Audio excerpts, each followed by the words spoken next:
Right. ఇదే అంశం పైన మనము దీనికి సంబంధించిన అభ్యర్థులు ఎవరైతే ఉంటారో, బాధితులు ఎవరైతే ఉంటారో వారితో మాట్లాడి పూర్తి విషయాలు తెలుసుకుందాం. ఒకసారి తెలుసుకునే ప్రయత్నం కూడా చేద్దాం. హలో. అన్నా అన్నా బ్రదర్, నేను వీడియోలో ఉన్నాను, లైవ్‌లో ఉన్నాను.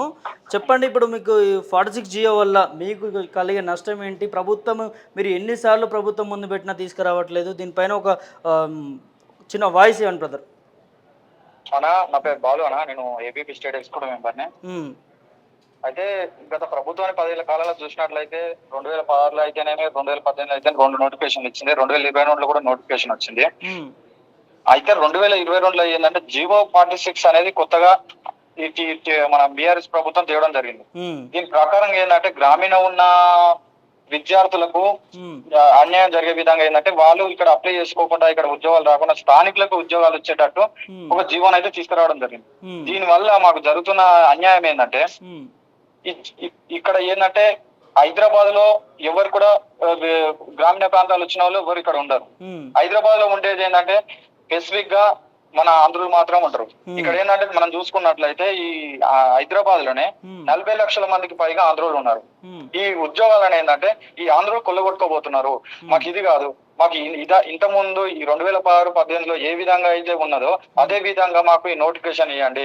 ఎందుకు ఈ కొత్తగా 46 ఇచ్చి మమ్మల్ని ఎందుకు అన్యాయం చేస్తున్నారని అభ్యర్థులము 8 నెలలుగా ఇది రద్దు చేయాలని 8 నెలల సార్లు రోడ్ల మీద తిరుగుతుంటే ఆ రోజు ఇప్పుడు సీఎం గా ఉన్న రేవంత్ రెడ్డి అయితేనేమి, మన బట్టి విక్రమార్క అయితేనేమి వీళ్ళందరినీ చాలా సార్లు కలవడం జరిగింది. కలిసి రేవంత్ రెడ్డి కూడా చాలా సార్లు చెప్పినాం, అన్నా మా పరిస్థితికి ఇది ఉన్నది, జీవో 46 వల్ల మాకు అన్యాయం జరుగుతుంది, మా ఉద్యోగాలు పోతున్నాయి, 130 మార్కులు వచ్చినా 125 మార్కులు వచ్చినా గానీ ఒక ఎస్టీకి బీసీకి ఉద్యోగం రావడం లేదు, మాకు ఈ జీవోని రద్దు చేయండి అంటే ఆ రోజు కూడా రేవంత్ రెడ్డి ఏమన్నాడు, ఖచ్చితంగా ఈ జీవోని రద్దు చేయాలి, దీనివల్ల జీవో 46 వల్ల నిరుద్యోగులకు ఈ అభ్యర్థులకు కానిస్టేబుల్ అభ్యర్థులకు ఇబ్బందులు పడుతున్నారు. 9 రకాలుగా ఉన్న ఈ కానిస్టేబుల్ ఉద్యోగాలు 9 రకాలుగా ఉన్న ఈ కానిస్టేబుల్ పోస్టులు ఈ 2-3 పోస్టులకు మాత్రమే ఎందుకు స్పెసిఫిక్ 5,010 పోస్టులకు మాత్రమే ఎందుకు మీరు ఈ జీవో 46 చేస్తారు, దీన్ని రద్దు చేయాలని ఆ రోజు రేవంత్ రెడ్డి కూడా ప్రతిపక్షంలో ఉన్నప్పుడు అన్నాడు. బట్టి విక్రమార్క అసెంబ్లీలో అయితేనేమి ఆ రోజు ఈ 46 ద్వారా గ్రామీణ ఉన్న నిరుద్యోగులకు ఇబ్బంది కలుగుతున్నది, దీన్ని రద్దు చేయాలని ఆయన అన్నాడు. ఈ రోజు మనం చూసినట్లయితే మన ఐటీ శాఖ మంత్రి శ్రీధర్ బాబు కూడా ఆ రోజు ఈ దుర్మార్గపు చర్య, ఈ బీఆర్ఎస్ ప్రభుత్వం ఎమ్మడి దీన్ని మేము వ్యతిరేకిస్తున్నాం, దీన్ని తక్షణమే వెనుకకు తీసుకోవాలని చెప్పారు. ఆ రోజు మీరు ప్రతిపక్షాలు ఉన్నప్పుడు మీరు చెప్పారు కదా దీన్ని రద్దు చేయాలి అని. ఇప్పుడు మిమ్మల్ని మాకు న్యాయం చేస్తారని ఆ రోజు నమ్మి ఈ గ్రామీణ ఉన్న ప్రాంతాలలో అందరం కలిసి మిమ్మల్ని గెలిపించుకున్నాం. ఈ రోజు కాంగ్రెస్ ప్రభుత్వాన్ని తీసుకొచ్చుకున్నాం. రేవంత్ రెడ్డికి సిగ్గు ఏమైనా ఉంటే, విద్యార్థుల మీద అవగాహన ఉంటే, విద్యా వ్యవస్థల మీద ఏమైనా తెలిసి ఉంటే ఖచ్చితంగా ఈ 46 రద్దు చేయాలి. రేవంత్ రెడ్డి, నువ్వు ఆ రోజు చెప్పినావు కదా మీ విద్యార్థుల పక్షాన ఉంటాం, మీకు న్యాయం చేస్తాను, ఇదేనా మాకు న్యాయం చేసేది? 46 ద్వారా ఇంత ఇబ్బంది పడుతున్నామని ఎన్నోసార్లు నీకు చెప్పుకున్నాం. ఎందుకు ఈ రోజు ఎందుకు 46 రద్దు చేస్తలేడంటే ఇక్కడ ఆంధ్రాలో చూసినట్లయితే 40 లక్షల మంది ఆంధ్రోలు ఉన్నారు, వాళ్ళ ఓట్లు కావాలి, ఎలక్షన్ టైం వచ్చింది.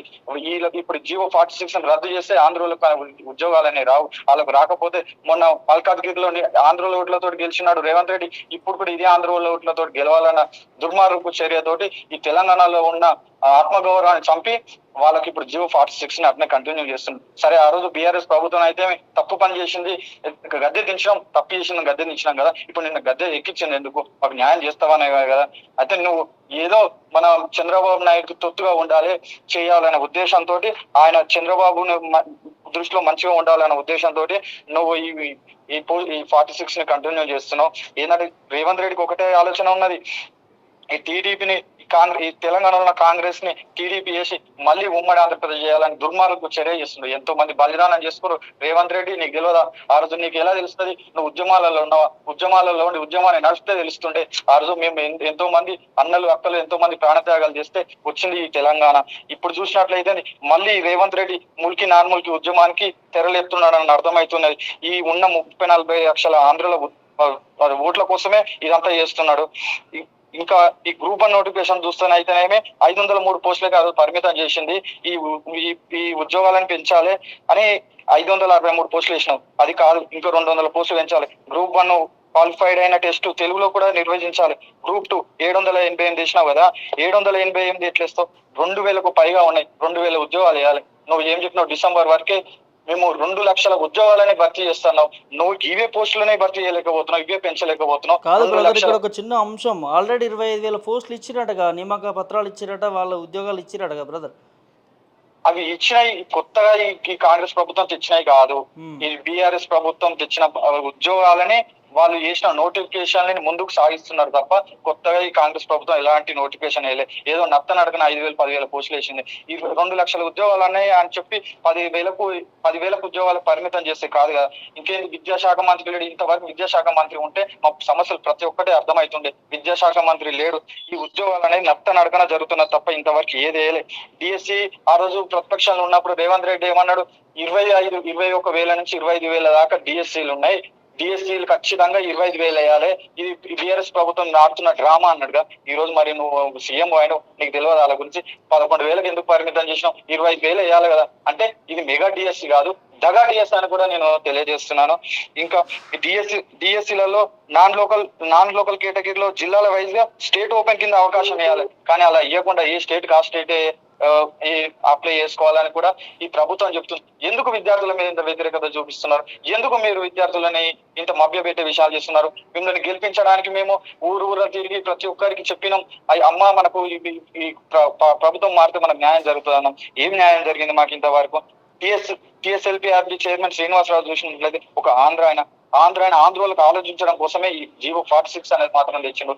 ఆయన ఆంధ్రకు న్యాయం చేయాలనే ఉద్దేశంతో అది జీవో 46 అని తెచ్చిండు. రైట్. ఇవాళ మొత్తానికైతే కాంగ్రెస్ ప్రభుత్వం నిరుద్యోగ యువతకు ఒక మొండి చేయ చూపిస్తుంది అంటారా? ఏం చెప్తారు బ్రదర్ ఫైనల్ గా? కాంగ్రెస్ ప్రభుత్వం నోటిఫికేషన్ కొత్తగా వేసింది ఏం లేదు. బీఆర్ఎస్ ప్రభుత్వం బీఆర్ఎస్ నోటిఫికేషన్ వేసిన దాన్ని ముందుకు నడిపిస్తున్నారు తప్ప ఏదో ఉచిత బస్సులు, ఉచిత కరెంట్ అంటున్నారు తప్ప విద్యార్థులకు ఉచితంగా ఇచ్చేది ఏం లేదు. ఇంకా 6 గ్యారెంటీలు అన్నాడు, 5వ గ్యారెంటీ విద్యార్థుల కార్డు 5 లక్షల రూపాయలు అన్నాడు. ఎక్కడ పోయింది రేవంత్ రెడ్డి? ఎక్కడ పోయింది? సిగ్గు శరం ఉండాలి నీకు. ఏమైనా ఆ రోజు చెప్పినావు కదా, వాళ్ళని మభ్య పెట్టి మా ఓట్లు వేయించుకొని ఈ రోజు నువ్వు గద్దె ఎక్కినావు కదా. దీనికోసమేనా మిమ్మల్ని గద్దె ఎక్కించింది? దీనికోసమేనా నేను గెలిపించింది? నీకు బుద్ధి ఏమన్నా ఉంటే, విద్యార్థుల మీద అవగాహన ఏమన్నా ఉంటే తక్షణమే నీ పోస్టులను పెంచాలి, విద్యార్థులకు న్యాయం చేయాలి, శాఖ మంత్రిని కేటాయించాలి. లేకపోతే నిన్ను ఎట్లా గద్దెనైతే ఎక్కించినావు అదే విధంగా నేను గద్దెను విద్యార్థుల పక్షాన తెలియజేస్తున్నావు. రేవంత్ ఖబర్దార్.